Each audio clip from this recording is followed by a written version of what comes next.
Hey everyone, Tony Winston here for Jazz Piano College. Going to talk about solo piano today.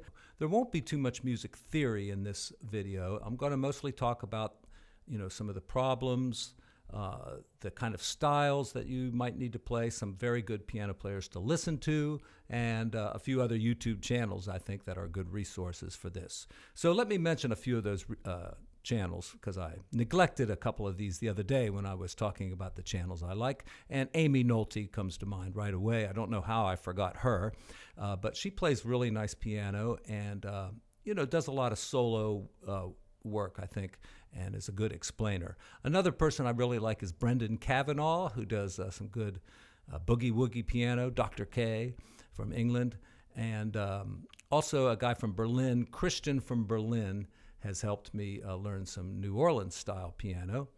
And so in this video, I'm going to go over, the kind of gigs that are out there for solo piano players, some of the styles that you can incorporate into your playing, and a little bit about repertoire, the kind of songs that go over best.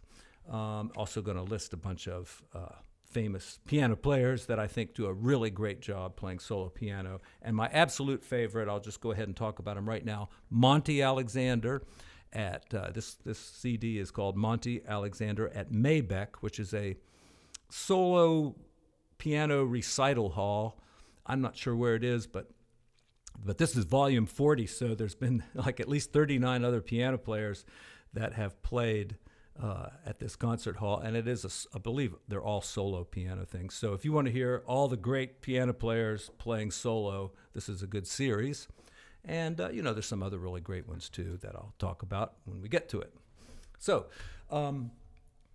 we talk a little bit about the gigs that are out there. Now, most of them are not going to be in jazz clubs. It's going to be things like hotel lobbies and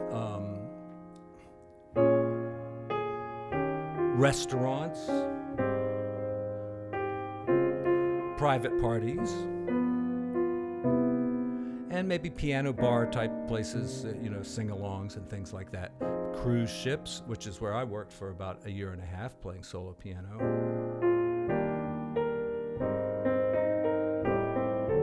So one of the skills that you want to have as a solo piano player is probably to be able to talk and have a conversation with people while you're playing. Now, that seems like a pretty funny skill to have, but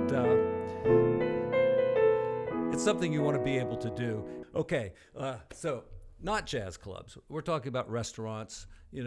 How many restaurants have pianos these days? A friend of mine who just got a piano gig at a restaurant 2 nights a week brought his own piano to the job, so it's there permanently for a while anyway. And so and of course you can bring a digital piano, and I guess that's what most people are doing these days, but I refuse to play gigs on a digital piano, only because, not that they're not decent instruments, but I'm just so used to a real piano, and when I play a digital piano, it just doesn't inspire me all that much, and I'd just rather not, so I don't. Another thing, too, that you're going to run into with solo piano jobs is bad pianos. And I can say, get there early, bring your tuning wrench, and know how to at least tune a few bad notes, because sometimes it's just a couple strings that have slipped, and why let that ruin your whole night? Also, the rod and the pedal can slip out sometimes. I remember I got called to run down to Rays on the River one night because the piano player down there, all of a sudden the pedal was stuck in the down position. And so know how to fix a piano, at least some basic things. Also, let me just tell you another little trick, is to wad up some paper or a napkin, especially in these hotel pianos that are super bright because they've been played for years, and push the soft pedal down and then jam a little piece of paper in the far end of the thing there so it doesn't slide all the way back, and then the piano will be much softer and nicer, and you don't have to keep your foot on the soft pedal the whole night. So just a couple little ideas. Okay, let's talk about the actual playing of solo piano. And if you want me to demonstrate all this, it's not going to happen, but when you see me play here on YouTube, this is edited. I just put the stuff that makes me look good. That's it. I mean, stuff that Most of the time I just sound like shit. I edit all that out and you just hear the good stuff. Let's get into it. Solo piano styles. Well, we got to start with like what they call open or spread voicings, and on standards. So what was I playing there a minute ago? I forget. Let's take the song Dreamsville. All right, now this is not really a standard that everybody knows, but I'll play a little bit of it.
So, solo styles.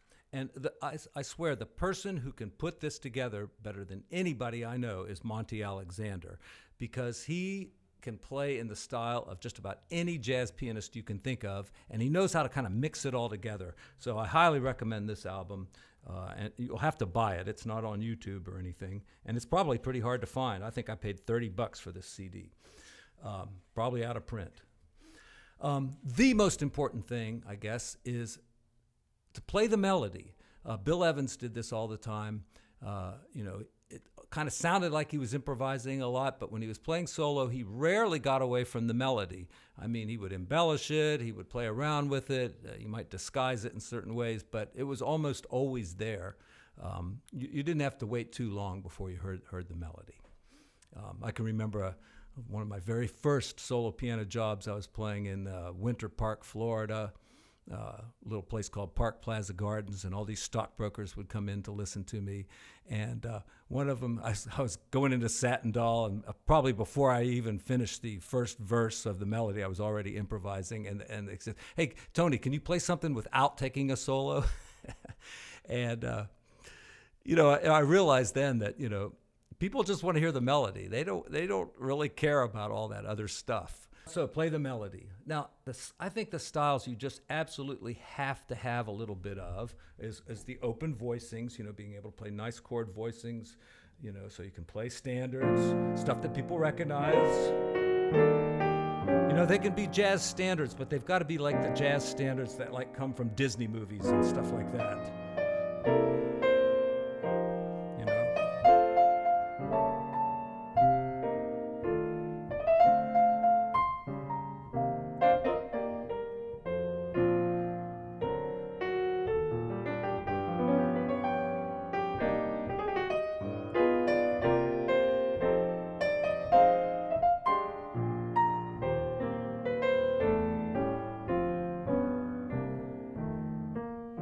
Stuff like that, I think you can play. Open voicings, need to have that. Stride piano. I can't believe they never mentioned Art Tatum. I mean, you gotta know where Art Tatum's coming from, and Fats Waller. Doesn't mean you have to be able to play like them, because nobody can. But the stride style, which is really, and it's just playing a bass note and a chord, and it can be very simple. It can be like this, right, like that. And let me think of a song.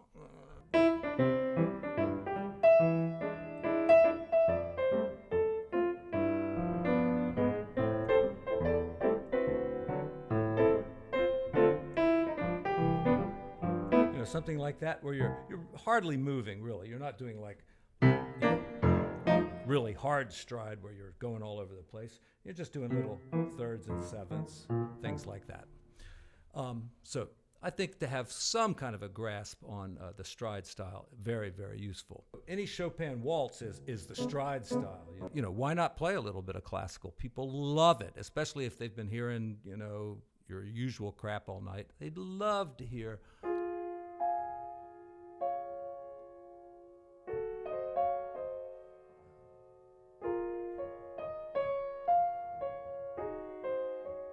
Oh, they love it.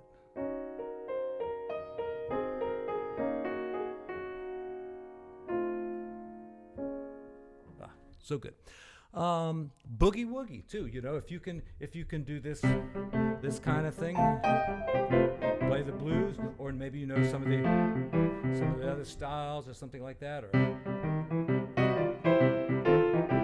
you know, there's lots of songs that you know you can incorporate that style, especially if you're trying to cover some pop songs.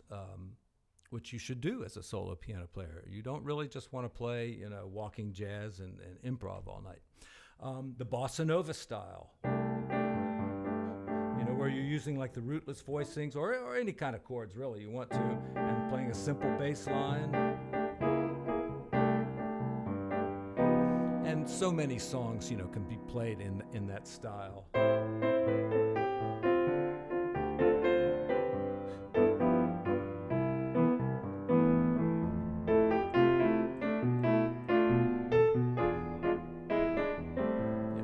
Anything can be played in that style.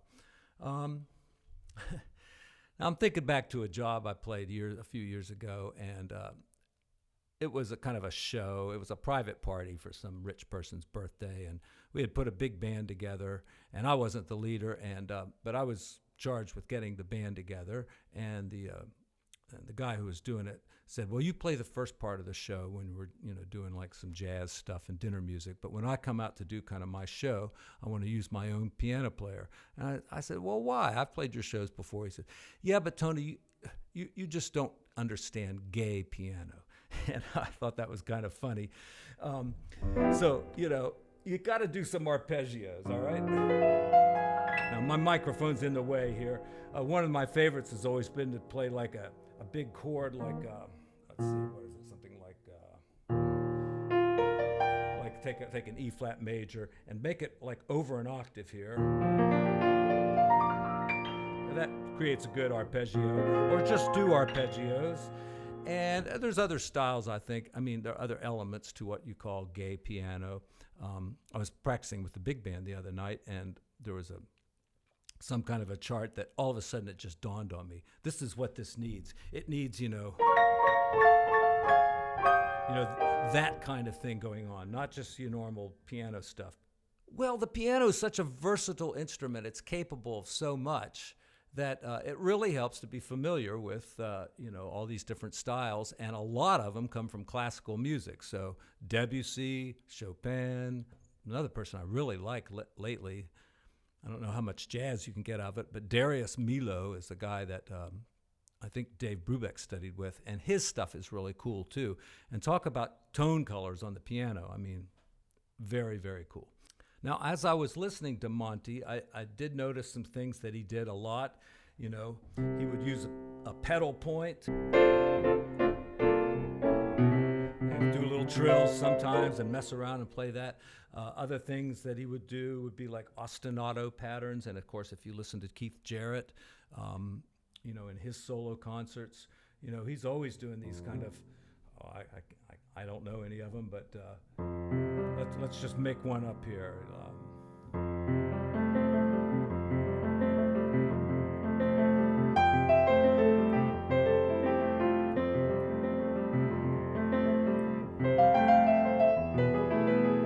didn't mean to do that.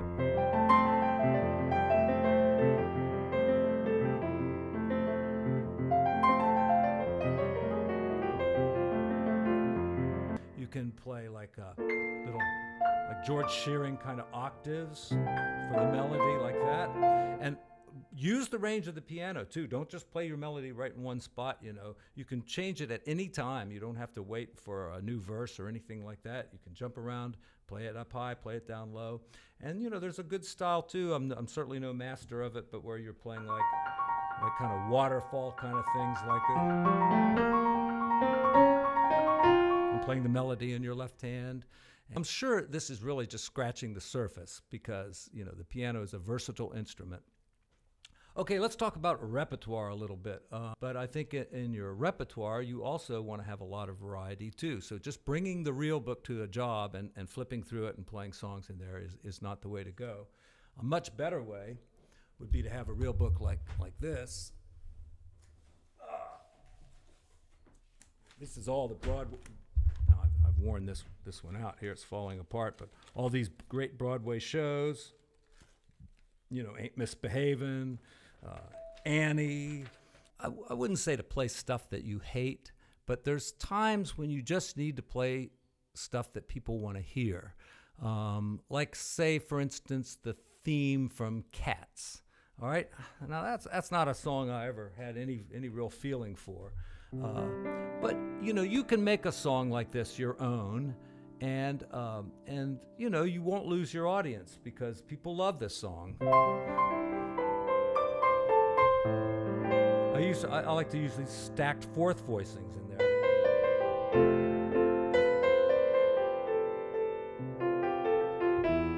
Good place for an arpeggio here. You know, and you can practice your pentatonic scales. You know, another thing you can do is quote other songs. I was thinking when I do play that song, Cats, and I get to the end where it goes,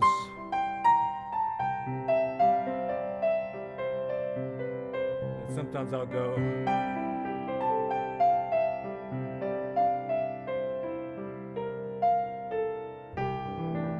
for an ending. And I thought of that because I was listening to this album by Monty Alexander this morning, and at the end of the song, what is the song that he's playing there? I think it's Where Is Love, which is, from a Broadway show, Lionel Bart, I'm pretty sure it is. Beautiful song. At the end, he starts playing, what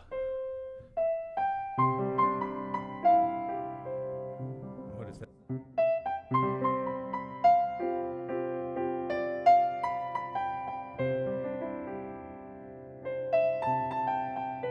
I was going, what is that song? I know it's not Where Is Love. So I remembered it was on trumpet, and I was thinking it's got to be Chuck Mangione, and sure enough it was. It's called Land of Make Believe, and it's even before he had that big hit, Feels So Good. You probably recognize it. Not too long ago, I was playing for an anniversary of some building or something that was 120 years old, and you know, I got requests for New York, New York, and so I played that, of course. And I also played the Fantasy Impromptu by Chopin and got a great big hand for it. And, you know, you just never know what your audience is going to like, so you got to try out some stuff. All right, let's talk a little bit about repertoire. I'm just going to give you a few ideas. You got to know piano hits, like... All right, if you don't know that one, especially around Christmas time...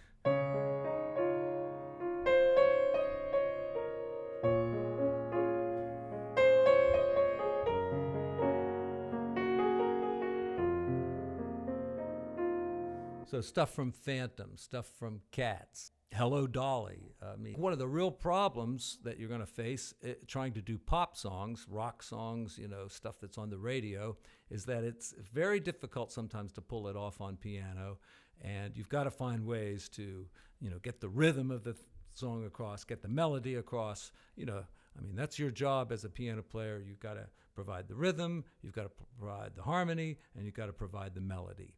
And so pulling different styles together will definitely help you do that. All right, let me just list some of my favorite solo pianists. Fats Waller, Art Tatum, Thelonious Monk has a great album. It's like him flying an airplane solo, or Solo Monk or something it's called.